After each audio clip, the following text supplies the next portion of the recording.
Hello, wonderful people. Happy Sabbath day. I hope you're doing well. There we go. I wanted to read to you today from the book of Daniel, particularly chapter 2, verse 43. The reason why this verse stands out to me is because of current events. We know how the CIA uses Hollywood for mind control purposes. Right, we know that. We know that they liked to show us what they're doing to us through movies. We know how the FBI utilizes Hollywood as well. I briefly mentioned that in one of my videos about Brian Fitzpatrick and all the allegations against him. We know that the CIA likes to employ Mormons, which are Latter-day Saints. Malta, Masonry, and the CIA. The dark arts of espionage share more in common with historically rooted secret societies than the media would care to admit. We know that Yale, Skull and Bones, is involved in child trafficking. We know that from a 25-year employee of CPS. We know a lot of things. So we should be able to, at this point, I think we're able to connect nearly all of the dots. In the Masonic intelligence complex, it's difficult to say who's more central, who the real leader, and who's being led. This has taken shape in various ways. It's well known that through its men in the Masonic lodges, the CIA is able to channel the work of the international business community into directions needed by the United States. But Masons who work in the CIA are also capable of setting the tone they require. In many cases, Masonic techniques have been adopted in the CIA, M16, the BND, and Mossad. With all conditions equal during officer selection, preference is given to Freemasons. Masonic lodges serve not only as personal reservoir, but as their own type of guarantor of a given officer's reliability. In contemporary conditions, the setting out of agents of influence and the use of blackmail, bribery, intimidation, and defamation of one's enemies have entered soundly into the arsenal of these kindred organizations. Consequently, the leadership of the Masonic lodges and NATO intelligence services were spliced together. And again, Brian Fitzpatrick, NATO intelligence. Mark Rutte, wanted by the International Criminal Court for crimes against children. A classic example of this is the founder of the CIA, Allen Dulles. Having become the director of the CIA, he would remain a Mason until the end of his life. Dulles involved in many crimes against humanity and ended up leading the CIA. So, medals awarded to all prominent leading officers of the CIA, beginning with its founder, William Donovan, who in 1945 received a Grand Maltese Cross of the Order of St. Sylvester from the hands of Pope Pius XII in 1945, bear witness to the successes and joint actions between the CIA and Freemasons. CIA Counterintelligence Chief James Angleton received the same award for counterintelligence work. He was active in the field working with Soviet defectors amongst officers of the KGB and GRU. So, an International Coordination Center for NATO Intelligence Services. I'll provide all this information for you if you want to continue reading it, but I'm not going to go on any further.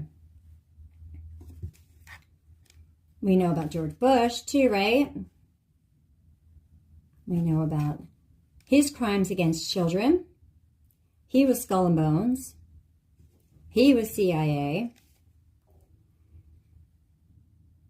I mean, it's all out in the open now.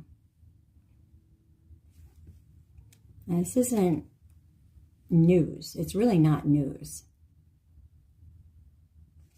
And I'm working on a video about Jessica Savage and the current state of the press. He'll be a protector of women. It's just he will be a protector of women, and it's why I'm voting for him. Are little more than pedophile protectors. And even back in the 80s, people were well aware of the corruption of the Freemasons and the Vatican. The Illuminati's grip on Hollywood.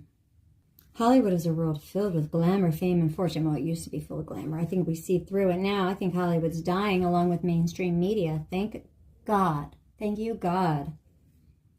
Hollywood is a world filled with glamour, fame, and fortune, but beneath the surface lies a shadowy underbelly that has sparked countless rumors and conspiracy theories, and they're not conspiracy.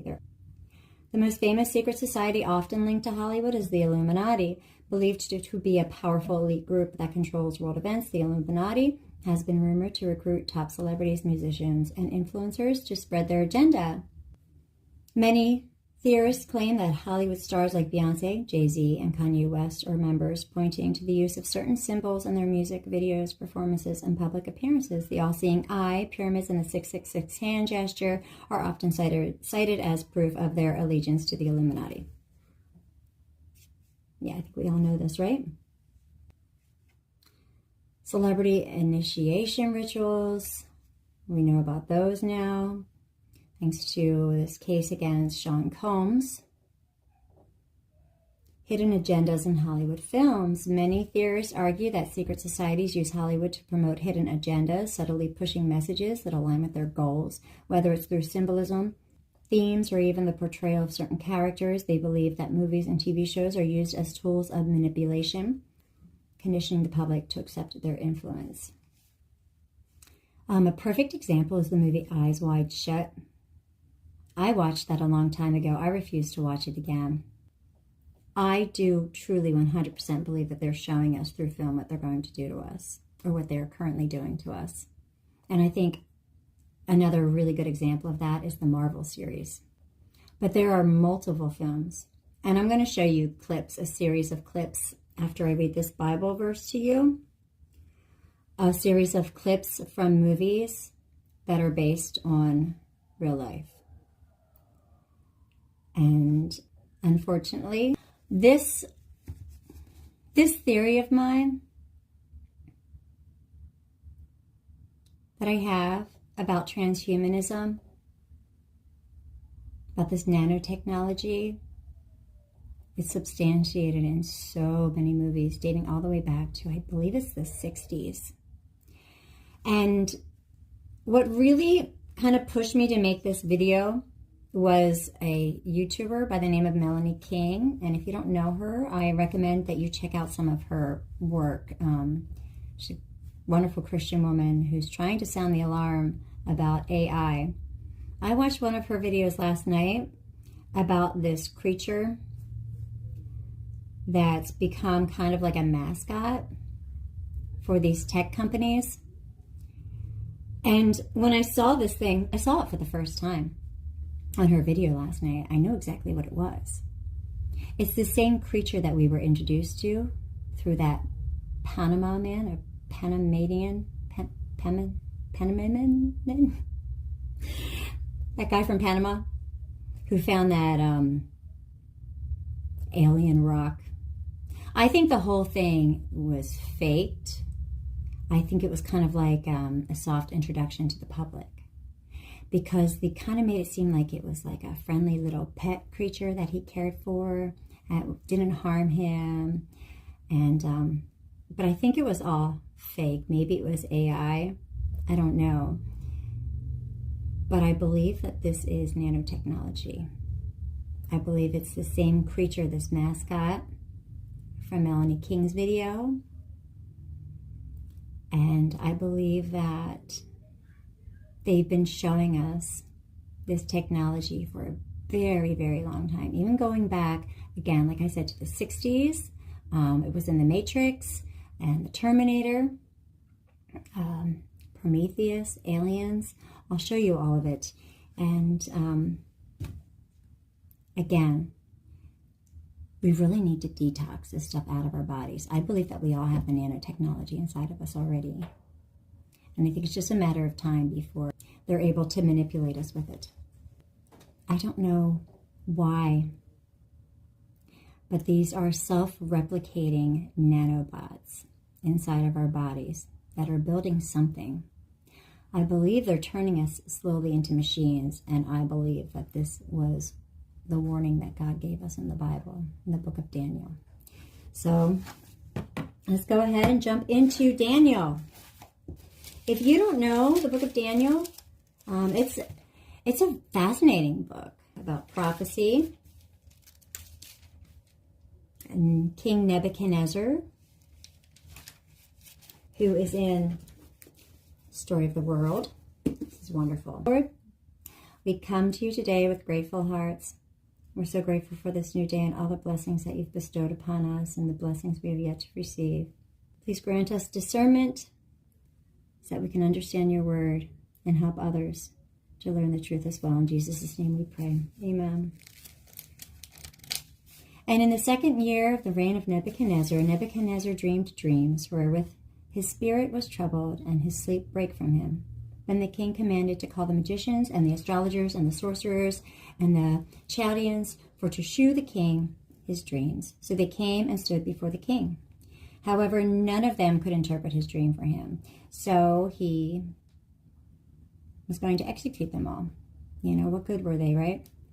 News came to Daniel, who was imprisoned, and he asked to go before the king. He told the king, you know, just give me a little bit of time. I'll decipher your dream for you. So, of course, Daniel went back and he prayed to God for wisdom.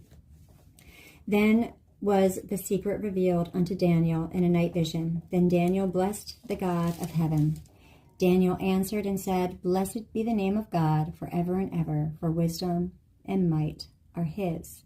And he changeth the times and the seasons. He removeth kings and setteth up kings. He giveth wisdom unto the wise and knowledge to them that know understanding.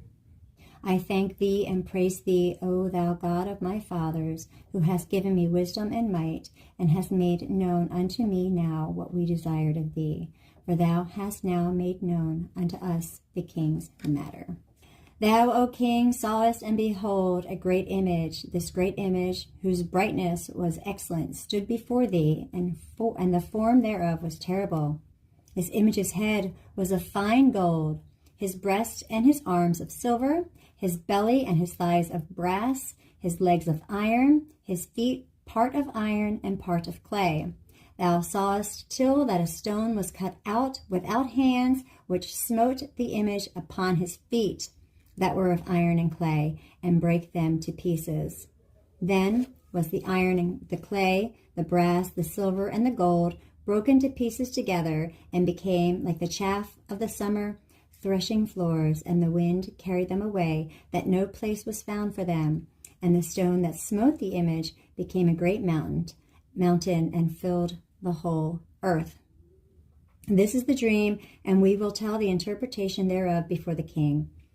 Thou, O king, art a king of kings, for the God in heaven hath given thee a kingdom, power, and strength, and glory. And wheresoever the children of men dwell, the beasts of the field and the fowls of the heaven, hath he given into thine hand, and hath made thee ruler over them all.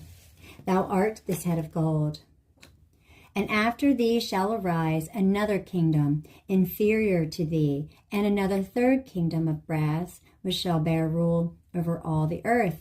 And the fourth kingdom shall be strong as iron, for as much as iron breaketh in pieces, and subdueth all things, and as iron that breaketh all these, shall it break in pieces and bruise. And whereas thou sawest the feet and toes, part of potter's clay and part of iron, the kingdom shall be divided, and there shall be in it of the strength of the iron, for as much as thou sawest the iron mixed with miry clay. And as the toes of the feet were part of iron and part of clay, so the kingdom shall be partly strong and partly broken.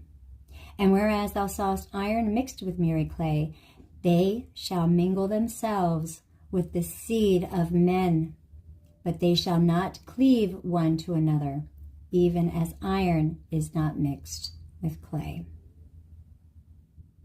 So that is the focus of this video.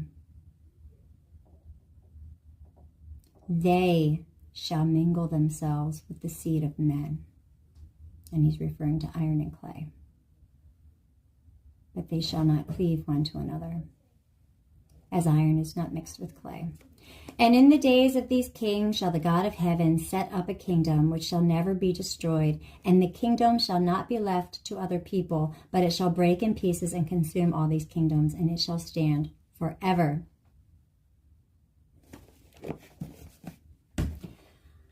What if the iron clay that God gave to Nebuchadnezzar in his dream, what if that's transhumanism? What if that is machine and man? They do not mix. And they mingling with the seed of men, the demons, the fallen ones. I mean, a lot of us believe AI is demonic. I mean, it's actually proven itself to be demonic. This nanotechnology that I believe is inside of us is going to be controlled with AI, 5G, 6G, likely. Can see into our bodies. They have this technology now, it's voice to skull. It can make us hear things. With these nanotech, probably going to be able to make us see things. We have reports of Project Bluebeam being practiced. So one Christian woman, I forget her name, she's wonderful. I'll have to put her in the description. She talks about having seen Project Bluebeam in her sky, having seen a baby in the moon. We have Catholics who have been pushing forth the worship of a female goddess, and this whole Fatima ordeal. It sounds like the early days of Project Bluebeam to me. And if you read Revelation, there's just a lot of it is coming to fruition now. And I think it's really important that we understand the tech component in what appears to be these end days. Because I do believe that there's a way that we can detox from it. We can at least slow down the process, deter it somewhat. In my previous video about nanotechnology, I discussed EDTA as well as NAC and a few other ways to detox from this nanotechnology, this graphene and other metals that they're putting into our bodies through our food and water and definitely parasites in the vaccines. So I'm going to go ahead and present you with some of the images, movie clips, and then the real life science to support this theory that they've been showing us what they plan to do with our bodies for quite a long time. God bless you. Happy Sabbath day. I'll see you next time. An engineer and futurist by the name of Kim Eric Drexler, also known as the godfather of nanotechnology, proposed an intriguing possibility for nanotechnology in his book, Engines of Creation. Drexler envisioned a future in which tiny machines called assemblers could build materials molecule by molecule. Using billions of these assemblers, you could manufacture practically any material you could imagine. The assemblers would put the molecules together in just the right way to produce what you needed. How do you get so many assemblers? First, you build a few in the lab. Then you set the assemblers to build other assemblers. These new assemblers will begin building more machines in turn. The manufacturing rate becomes exponential, doubling with each generation. But what happens if the production gets out of control? That would lead to the gray goo scenario.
Terminator 2, the T-1000 melts through bars like liquid metal.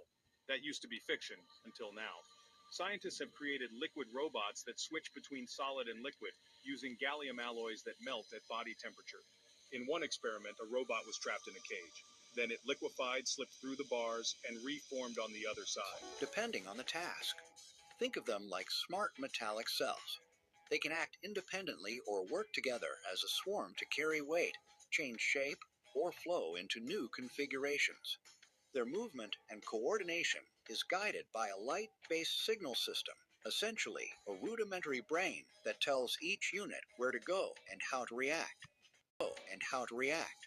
These light signals trigger internal changes, allowing the robots to unlock their rigid connections and become fluid or lock into place to create strong structural supports. If one unit is damaged or dislodged, others can dynamically reposition and take over its function.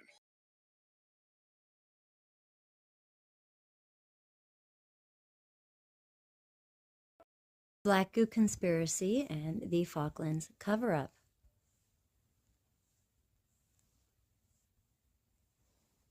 You can feel free to pause and read the article if you'd like. I'm going to go straight to the video. Miles takes me down to the banks of the River Thames near Vauxhall Bridge, in front of the landmark headquarters of Britain's Secret Service. All right, so we're outside MI6. Why are we here, Miles? We're here because the British had a spoil of war in the 1980s from the Falklands. They had a brilliant new find called a sentient fluid, or a black goo. Black goo. Because it was black and it was goo. Okay. And it responded to electrical stimuli. They brought it back to England, brought it up to a much warmer temperature. It started to respond. Things went badly wrong in the labs. So black goo is it's an intelligence? It's a sentient fluid. They wanted to develop it as a weapon. That whole concept failed. The whole concept went wrong, and they dumped it in the sewers. So what it's doing now, it's going through the bacteria. It's going through all the living life forms. It's exploring everything. Is it in me? It's in you, and it's in everybody. So it's coming out of here right now. It's in our water supply. It's in our taps. It's in our... It's in the air as particulates. Is it dangerous? It's not dangerous unless you are hostile to it. It's in a learning stage, and it's being conscious and it's communicated with people. What's it communicating? It's communicating that it's here to clean up our mess. Wow. I feel like I'm going back down the rabbit hole, and the chilling endgame of my journey is black goo. If we do not sort out our problem, it will. And that means complete deletion of everything on the planet, reset to zero, the Earth will start again. Who knows about this? Like, which bits of government are aware that there's a sentient goo in our systems? The black goo is the biggest single story that people want to know about. And there's very few people who really do know about it.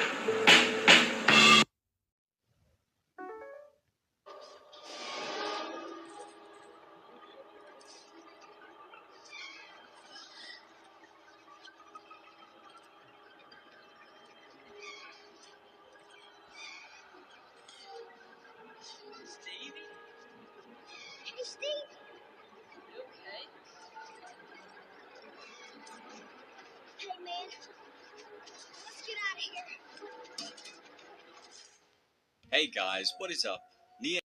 Myers believed that due to his time in the Mannequin Project that he was the subject of programming, so much so that he believed he could be triggered at any moment by unknown handlers. Indeed, many people who associated with Spires would later claim to have noticed strange, mysterious people appearing to shadow him. In the months before his unfortunate death, he would speak of being subjected to astral attacks from those who didn't wish him to convey the information he was slowly unlocking in his honeycombed mind. Although not everyone subscribed to his claims or theories, he was an interesting person and a charismatic speaker. Now it looks like there was a video, his final UK broadcast, and it was taken down.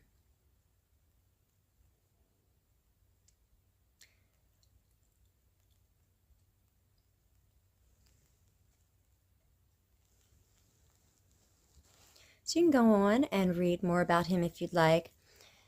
This continues with death ray technology.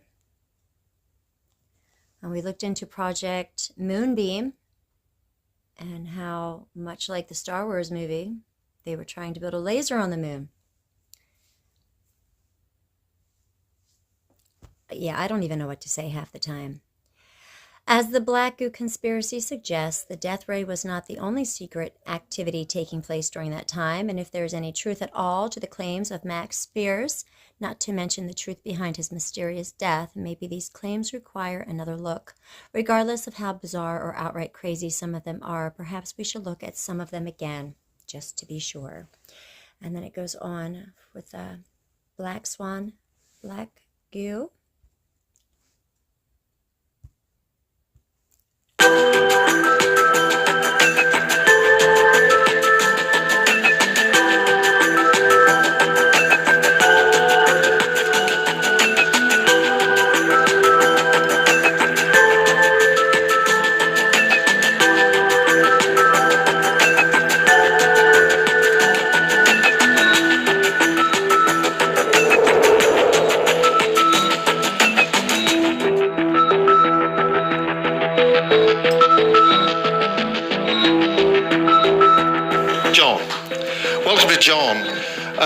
The whole point about the black goo is that it's been talked about, seen on movies, people have had lectures about it, but there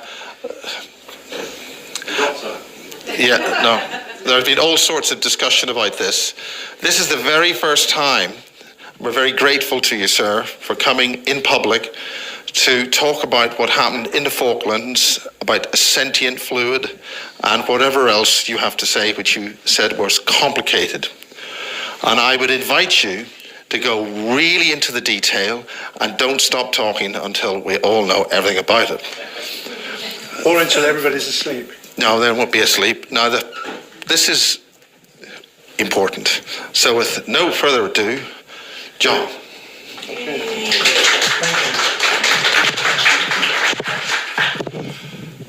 Well, this is quite difficult for me because usually... You let me go to the shop. Okay, this is quite difficult for me because usually if I speak to a group of people, they're usually about 8 years old. Or they used to be up until about 2 years ago. I have to try and go back now, go back in time to 1982. I was a soldier originally in the Royal Engineers, and you remember what happened, I'm sure, how things escalated, and all I remember about the escalation was having to go to Hereford and to have blood tests done, to have injections done, and to be given new kit and stuff. I was a corporal at that time, and I'd been in the army about 3 years. And even though there was lots of rumours about things that we were going to see and things we were going to do, nobody actually believed any of it. I don't know if there's anybody else here that's been in the army or in the services, but you get told lots of things and it doesn't really ever sort of turn out the way that you expect them to. The reason being that I suppose that the detail gets lost in the action. It's somewhat, I suppose. In 1982, I was aboard a ship called HMS Antrim, and that ship was our HQ. I was attached to a regiment, a special regiment. I won't go into details as to what they were. Our commanding officer was Sir Peter de Villiers. We used to call him SPDB for short. And we were set ahead of the task force, and we were going to go to South Georgia, and we went there, and the weather was terrible. I could tell you about what happened on the way and all the story of that. That's quite interesting, but when we got down there, we were landed on the Fortuna Glacier, and it was very bad, and we lost people that day and that night actually. There was a garrison of Argentinian soldiers there. We were supposed to be relieving them of duty. We did eventually, but it took a lot of doing, and if you go to Hereford and you go to St. Martin's Church and you go in the churchyard at the back, you'll see lots of names on tombstones there at the back that were involved that day. It's quite difficult actually to talk about it like this. Quite emotional really. So we got sent down to South Georgia. I was a corporal and my forte was explosives. I was quite good with an SLR as well, but obviously it was the explosives that I was needed for. This was before the main landings of the task force, and about a week or two before it really hotted up. And so we went from South Georgia and then went back and rejoined through Antrim on the ship HMS Antrim. I rejoined with the main task force and we did the Falklands thing. We did lots of stuff to do with the Falklands. They were quite above board as far as nothing exceptionally odd about the situation, as far as there was lots of contact, there was lots of small battles. Goose Green comes to mind, where lots of people were lost there. There were other things as well going on. Somebody that I went to school with was killed on HMS Glamorgan. I didn't know until after the conflict that he died. He was a signalman on board HMS Glamorgan. And there was lots of strange things happening. I'll tell you one story so that I can try and get rid of my nerves a bit. One thing that happened that I thought was quite funny at the time, but probably not that funny really, was a strange smell that seemed to follow us wherever we went. We were dropped behind the enemy lines and we would gather intelligence, and then we would communicate back the intelligence where the strength of the enemy was, and so the people who were directing the campaign could work out which direction they were going to go next with whatever they were going to do. The smell turned out to be a foot that somebody placed in somebody else's backpack, and it followed us. It followed us for about 2 weeks, I think, before anybody worked out. And that's the kind of situation it was. We thought it was quite funny at the time because we were all very young, we were very innocent, and maybe we missed a lot of stuff that was going on that maybe we should have noticed. It wasn't until after the liberation of Port Stanley and all the terrible things that happened just prior to that. 2 days before Port Stanley was really very, very bloody. I don't know really what they wrote about it in the press over here, but it was how you would imagine a real battle to be. There was no mucking around. There wasn't many prisoners. If you were caught without a weapon or without ammunition, then you had a good chance of being killed, and all that sort of thing was going on, and did happen. So at the end of it, we were all rather relieved.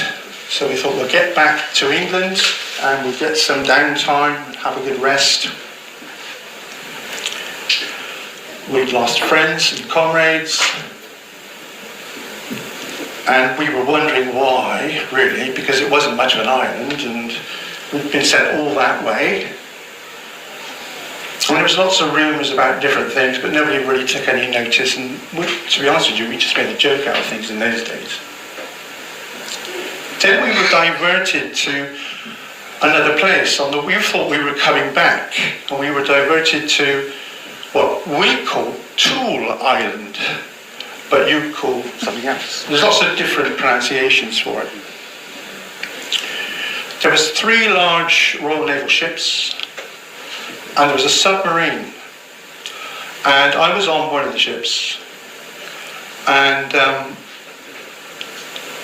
nobody actually went onto the island to begin with. What happened was, for a few hours at least, the island was bombarded by one of the ships. Now, not a lot of people get told that, but that's actually what happened. We didn't just assault the island and hope that our casualty numbers would be low. What happened was we stayed on the ships, and there was quite a big bombardment that went on for a few hours. In fact, some of the refinery was damaged before we even got ashore. When we did get ashore,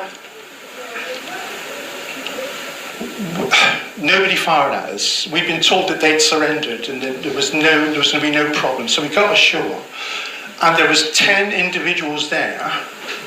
3 of them, strangely enough, had American accents, and they were American. I don't care what anybody says, they were definitely American. And the others were Argentinian, Spanish, although one may have been French.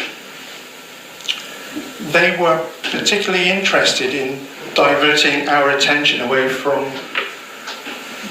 where this building is. They wanted us to be there. They didn't want us around the corner, round in the other bay. So by this time, I'd overcome my nerves on the island, on the Falkland Islands, and I'd had a promotion, and I was given the task to go and have a look around the corner at the other bay and see if there was anything around there of interest. On the horizon, another ship appears, and it's not a standard naval ship, it's a cargo ship, a big one. The sort that you would put these big, what do they call them now, big containers, like a big container ship. Didn't think anything of it, thought it was just supplies. There was nothing much there, but then we noticed what we thought was a very large cave. And the cave, the entrance to it, if you imagine the side of this room as like an alcove, a sloped roof or entrance, that's how big it was. You could get probably 3 or 4 cars inside it. So we went inside to have a look, and what we saw when we got in there was quite amazing, because it was quite beautiful. Hello? When we got in there, it was quite beautiful, because it wasn't just ice, it was blue ice. It was a light blue ice. And the floor, the ground, had been deliberately ridged to key it so that if you went in there, you didn't fall over straight away and break your neck. There was, always remember this is an odd thing to remember, but there was a shovel propped up against the far wall. I don't know what. Perhaps it was the person who dug it all out, I don't know. It did go back a long way. And as we went further inside, we realised that there were containers inside the cavern. They were on a slightly receding slope going back into the distance. So now my mind is back there and I'm thinking of exactly what it was like. It was cold. Of course it was cold. But they seemed to have some kind of thermostatic control system in there as well that was making it even colder. So we went so far in, and I said to my lads, I don't know if we want to bother going all the way in, because this is, it was really so cold that you were literally, your chest was hurting as you were breathing. So I said, why don't we all just, which was my usual saying when I was in the army, why don't we all just pop outside a minute and have a cigarette? So we did. And when we were outside, it was only a few metres and we were outside in the open again, the difference in the temperature was incredible, the change in the climate. So we had a break, we had a blow, and then we went back inside again. We didn't think that there would be anything in there, but we could make out shapes of objects, and as we got further back in, about 4 metres, 5 metres in, it became obvious there was containers inside. The containers were about that high off the ground, and they were about as wide from the end of that desk to about the beginning of this bench seat here. So they were about that wide and about that high. And they were blue. And they were a light blue, almost the same kind of blue that the ice was inside the cave. I don't know if it was an attempt to camouflage them or what, it just seemed very odd. But what was even more odd was the fact that they were not made of metal. They were not made of ice.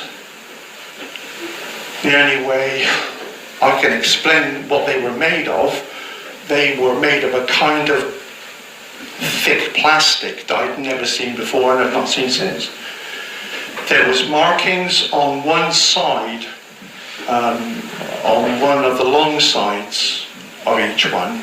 There was a huge amount of them in there. In my memory, which is, I mean, this was a long time ago, I remember there was maybe 35, 40, maybe more in there. But the thing that stands out is how difficult it was to have a look further back to see how many more there actually were, because they were connected. And they were connected not by pipes or anything like that, but the containers themselves had like a, I meant to draw a picture of this actually, it had like a hooking system, a bit like a puzzle, how a puzzle would join together, but not that simple. It was very odd and very tricky, because when we got back outside and I reported back to Antrim and said what we'd found there, I was told, yeah, that's okay, we were expecting that. Now stay there and we're going to send some more equipment round. In the meantime, excuse me, the people who were on the island were off, and they were on their way off. They were taken away.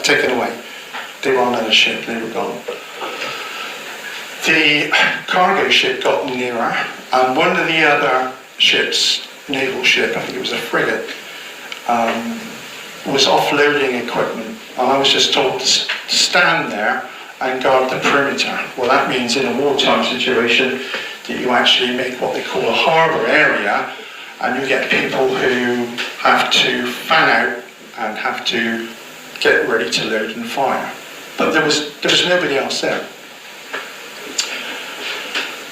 When these boats came round to the bay that we were in, with the equipment that they had, there was lots of chains and stuff like that. And there was another person there who was a Royal Engineer who said to me, because he was higher than me in rank, he was a captain, if I remember rightly, he said to me, you can help, but I don't want you interfering with this, as I know you're ex-Royal Engineers. Sorry, I know you're Royal Engineers. And you're supposed to be dealing with the explosives there, back round into the other bay. So I said, well, I can't be in two places at once, let me just help with this. And me and my squad of men, we helped drag these large containers out of this cavern, this huge cave, and they were put on special pallets. These pallets were moved with small half tracks.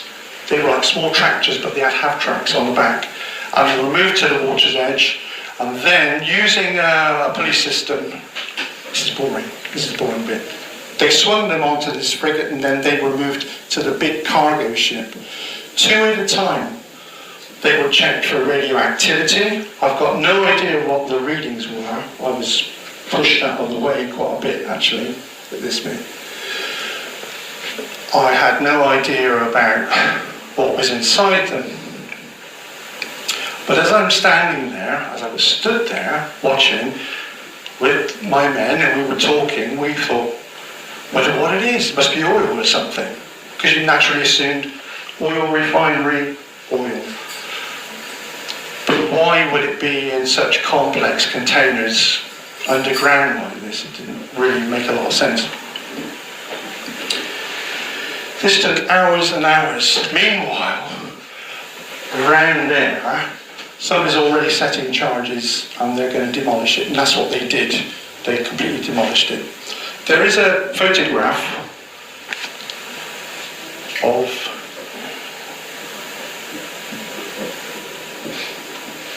let me see, it might come up. Help! There is a photograph of, I used to teach IT as well. This one? Yes, that's it, thank you. Thank you, Miles. In this photograph, where actually you can see it's been damaged already. This is after the cabin incident. We got back there. I'm the good-looking one in the middle. So that actually is my group. And we got back there after. But let's get back to this cabin again, what was going on there. We knew that something wasn't right about these containers because of the markings, because of the material that they were made with, and also the way that they were joined together. And the fact that they'd obviously been stored in even lower temperatures than would seem necessary. There was nothing on the ground. There was no spots of oil or anything like that. In fact, apart from the shovel standing up against the wall in one corner, it was pristine. It was incredible, really, because outside, I don't know if you know anything about these islands, but they are like rubbish dumps, really. People who've been there before have left rubbish, or there's been stuff that's been washed in from other islands. And at one time, this was used by whalers as a whaling station, I believe. And there was bits and pieces there from that, as well as carcasses of dead animals, penguins and stuff. We didn't feel that good when we were there. In fact, we put it down to the fact that we'd been inside and it was so cold. The other people who'd taken over the loading from the cabin had all of a sudden appeared with these really thick coats and stuff on. I mean, we were there just in normal uniforms. And even a winter 5/8 pattern uniform in those days, which was quite good, wasn't good enough to keep us only slightly warm. It was incredibly cold. A friend, somebody who I was there with who's now dead, claimed that he managed to look in and see what was inside, and he said it was oil.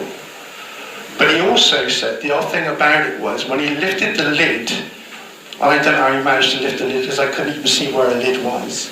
He claimed, this is in the pub a few years later when we're talking about it, he claimed that the oil seemed attracted by him looking and actually began to change its position within the container and started to move towards him. So, when I think back about what happened, and also when we returned to ship, we had to be debriefed.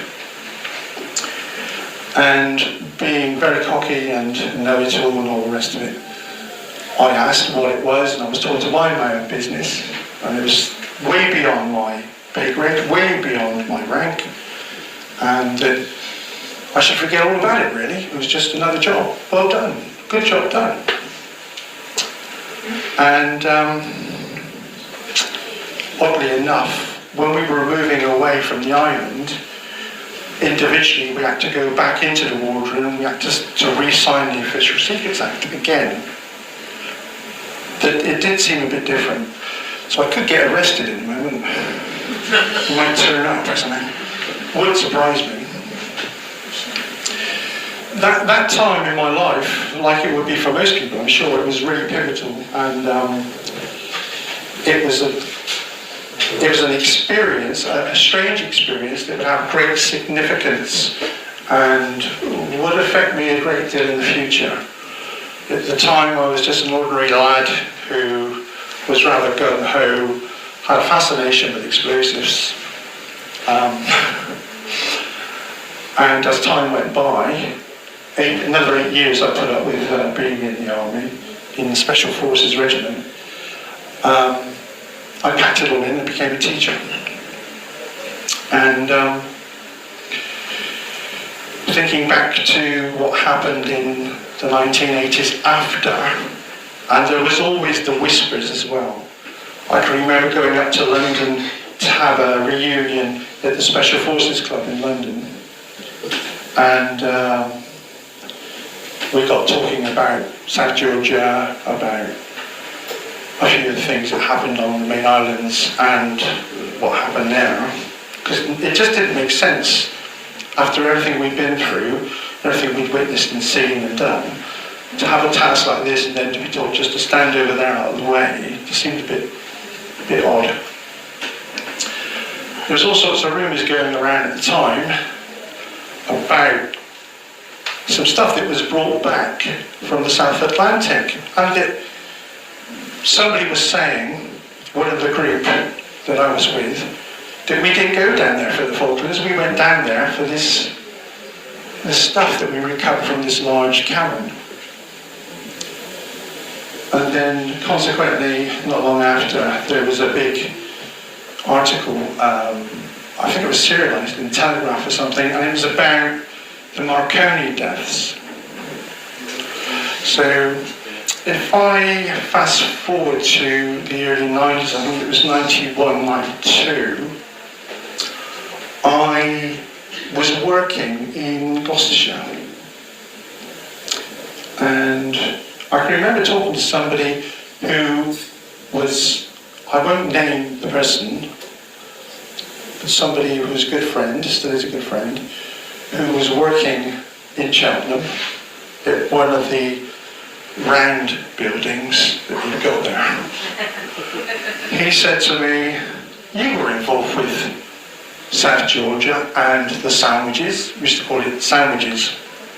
I said, "Yes, why?" He said, "Can you remember what happened?" And I can remember sitting down, excuse me, and talking to him about what happened, and him saying to me, "You do realise a lot of people have died because of what you brought back?" And I thought, I just don't know what you mean. Brought back, what do you mean?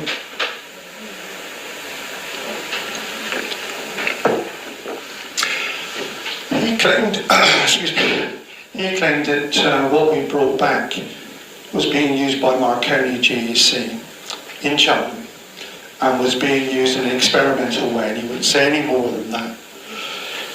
He was and still is working there, not at Marconi, but at the other place where they like to have them with their coffee.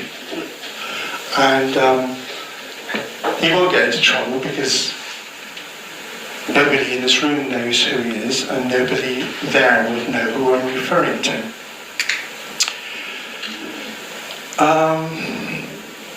So when the deaths started to pile up, and then eventually there was a book written about it.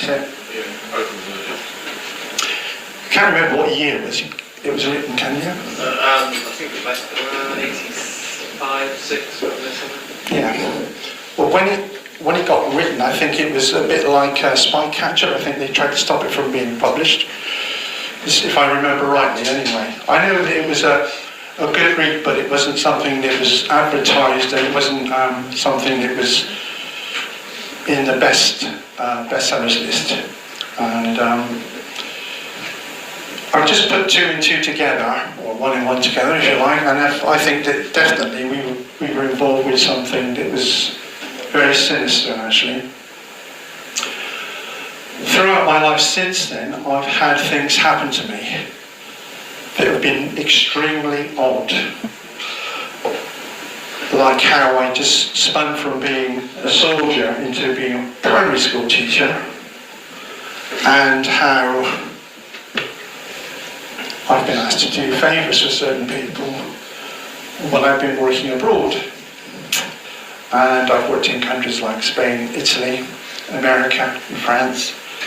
And some of the stuff that I've witnessed when I've been working in these places are definitely weird. But I would go into details on those a bit more at some other time. I came here today because I just wanted to tell you what happened, the main thing that happened to me and my men when we were on the island. And the reason that it's come out now is because I haven't been too well, and a friend of mine died. Everybody's dying. A friend of mine died last year, and I just thought, well, if there is anything in it, because we've been very ill since.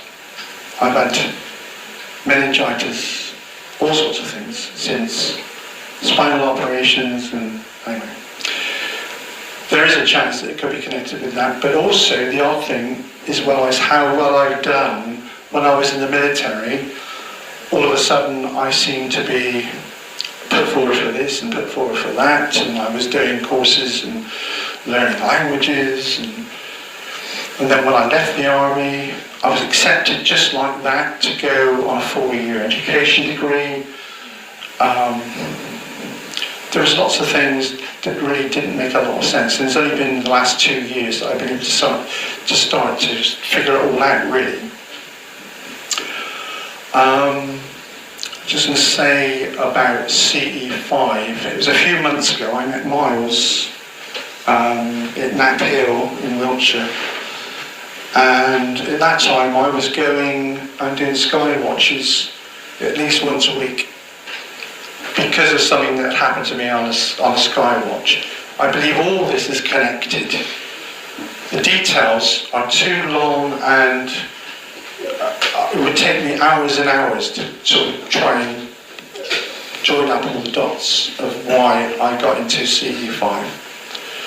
But I've done a few of them in this country and abroad, and had a lot of incredible success as far as what I believe is a contact with something. It's so it's true, most haunted has been here.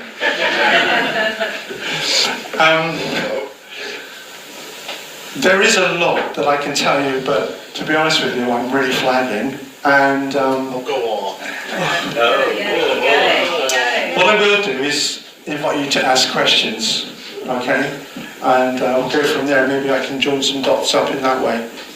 Okay. What happened to the people in Marconi? I didn't know anything about it. In Marconi? Yeah. What happened was there was lots of unexplained, at least 28, I believe, unexplained deaths, and they all seem to be linked to Marconi GEC in some way or another. People were found not just dead because they committed suicide, but it was the way they died. There was people who had self-decapitated and stuff like that. It was really very odd. Yeah, so look it up. It's really interesting, and the book is very good as well. We want to hear what you're saying, please, because otherwise it doesn't make sense. Okay. So that's the thing. Also, it happened in such a short space of time in the 80s, and it seemed to happen at around the same time that those containers were shipped back to the UK. I believe that the UK government then, the people in the know then, knew about this stuff and wanted that. They didn't really care about the Falkland Islands, I don't think. And I think the Argies knew as well. In fact, recently, about a year and a half ago, Repsol, the oil giant, the Spanish oil giant, in Argentina was taken over by Argentina. They just walked in and took over all the facilities. They didn't say, we'll buy you out, we'd like to have you as a national asset. They just walked in and took control of Repsol. Argentina, there's a lot of people that's been in power in Argentina that are a bit dubious if you look back through history, to say the least. Any other questions? Yeah. I'm particularly interested in what you were saying about what started happening to you afterwards, like you were put forward for courses, you were kind of fast-tracked, and then when you left the army, your life took on a good turn. Is that because of your exposure to the stuff, or because they were trying to reward you for what you did, or you must have some sort of instinct, a deeper instinct maybe as to why suddenly your life was going, quote unquote, quite well as a result of your exposure to whatever it was in those crates. Yeah, I think it was because I was always quite loyal and very patriotic to begin with, and maybe I was seen as somebody that could be helpful in the future in some way or another, and I have done and helped out with things since, but not recently. But I do agree with that. There has been definitely a connection in some way with my career path, if you like. About 2 years ago, though, it did take a bit of a downward, 2-3 years ago, it took a downward spiral when things got interesting. All of a sudden, I had a phone call one day from a policeman. It's always a policeman. He didn't say he was a policeman, but I worked out that maybe he was, because he wanted me to go to a police station for a chat. He wasn't being arrested or anything like that. He just wanted me to come in and have a chat with him. And so I resisted. He said, "No, I don't want to have a chat with you. I don't know who you are. Why should I go and have a chat with you?" And he said, "Well, look, you either come in and have a chat with me, or I'll send somebody out to find you and bring you in." So I said, "All right then, where are you?" So I went in for the chat. And it was all about something incredibly obscure. You were in the army, weren't you? Yes. You were in the Royal Engineers, weren't you? Yes. You were in the Falkland Islands, weren't you? Yes. Well, we've got information, there's two of them, we've got information that you've spoken to somebody about something that happened then, and we're telling you now, we're keeping an eye on you. So I sat there, shocked, because I didn't know what the hell it was about. When he rang me up, he said, "You know what it's about, you need to come in and talk to us." Didn't know, didn't have a clue. And they introduced themselves, not as policemen, but as policemen who worked in a special department, and they were called serious crimes officers.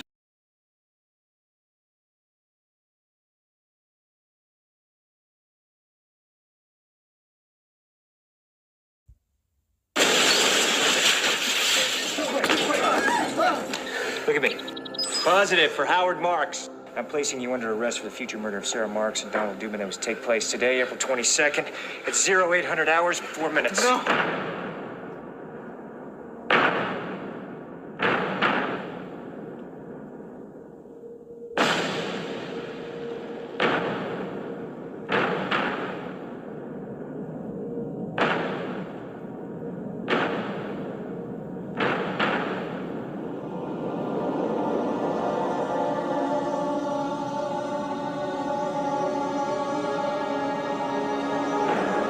John, don't run.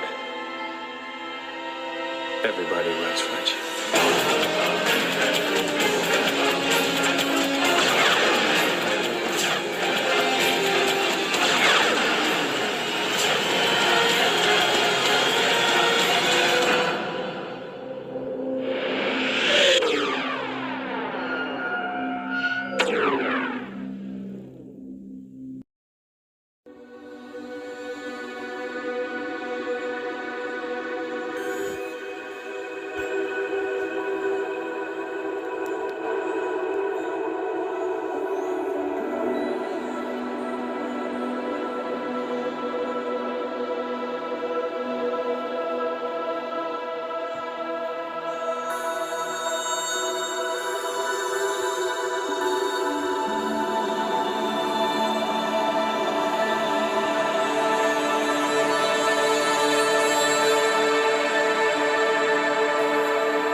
history and culture. They covered our landmarks in dying humanity.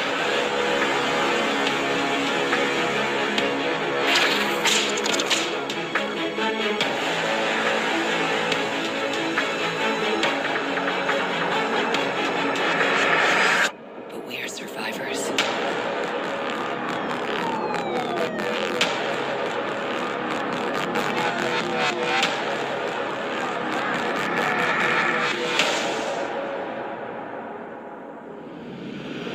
They hack into our psyche, into our minds, paralyzing us. I know what they did.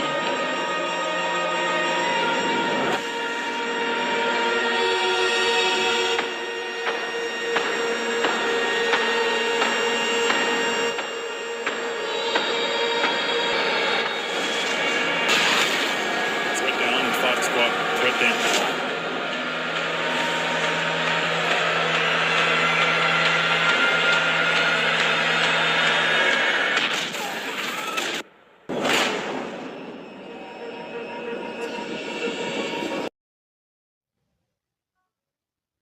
Cheryl McKenzie walked outside her Farmington Hills condo only to find her white Lincoln MKS covered in this blackish, bluish, green gook that rained down on her neighborhood. Then I started looking, I said, wow. And I walked up and down the street, and in the street, it was covered. I went to each unit, it was covered. From the driveways and walkways to the windows and roof, Plum Grove Lane is splattered with this stuff. It happened 3 times recently, and no one knows what it is.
A king has his reign.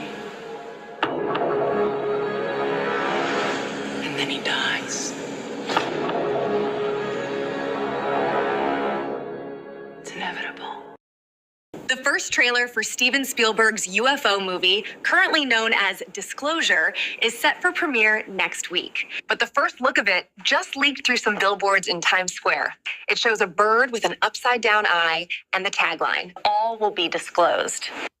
Yes. That there's something going on that we're really not being made that's not being disclosed to us. Senators who've been briefed on this have said there are things the American people deserve to know, and they're ready to learn.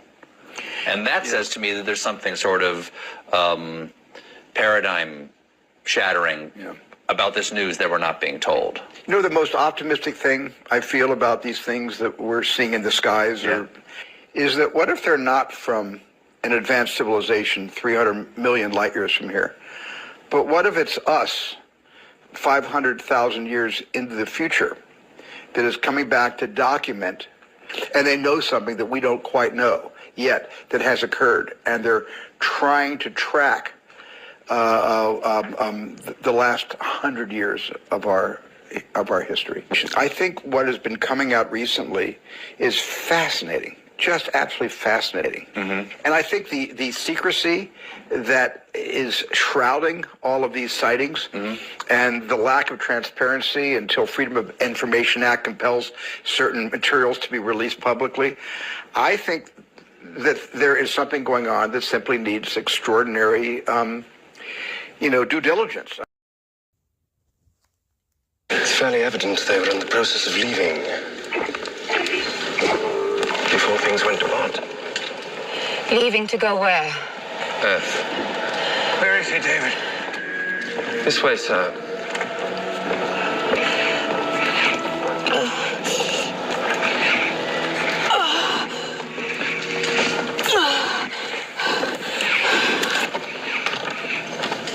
Are you sure he's alive? Absolutely.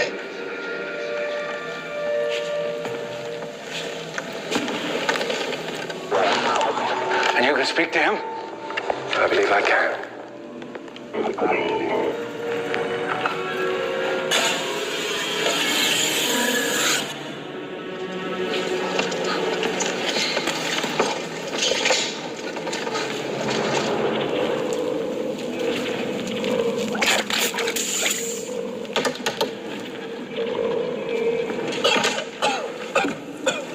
Speak to him, David. Tell him we came, just like he asked. Itai, Uttum, Brugtu, Starsjasnt. Ja, de verstate, da we kredastent.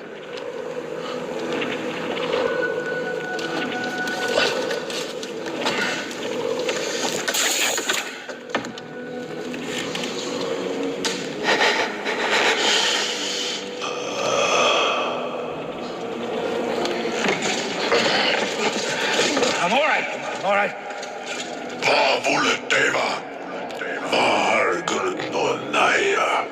What did he say? He asked to know why you're here. Ask him where they're from. What are you doing? Ask him what's in his cargo. It killed his people. Sure. It's enough. David. You made it here, and it was meant for us.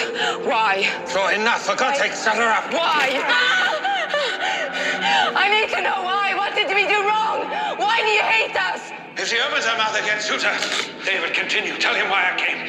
Idach manemai, jana mortu steda, uiva, on itam sastater kreda. Uarnonem, ide marju kat karste. What did he say? What did he say? I told him you wanted to live forever. He asked why.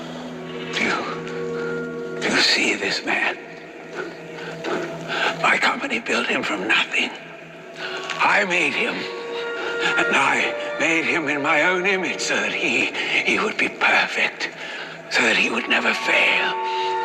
I deserve this because you and I, we are superior. We are creators. We are gods. And gods never die.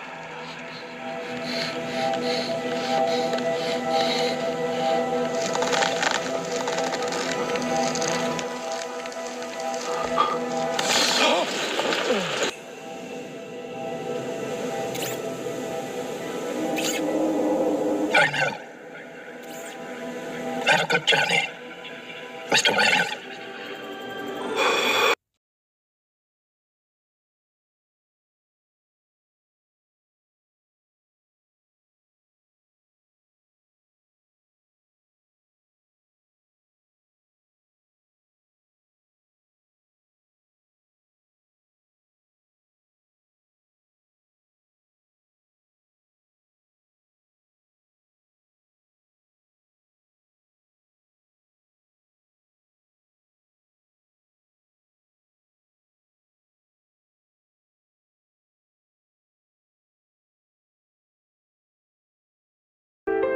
In the name of the Father, and of the Son, and of the Holy Spirit.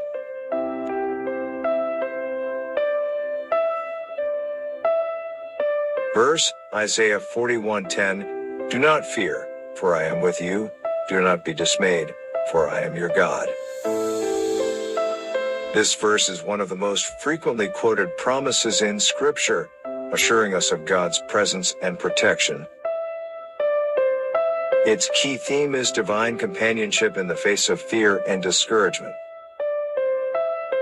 The words "I am with you" echo throughout salvation history, reminding God's people they are never alone.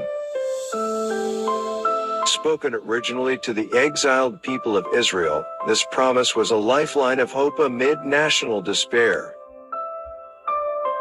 God doesn't dismiss fear but responds to it with his unshakable presence and fatherly reassurance. I remember facing a terrifying health diagnosis that made every day feel uncertain. But this verse grounded me. I wrote it on my mirror and repeated it before every doctor visit. The peace that came wasn't from a cure, but from knowing I was held by a faithful God. God may not always remove the storm, but he is in the boat with us. Let us take courage each day in the truth that we never face anything alone. He is our God, and he is with us.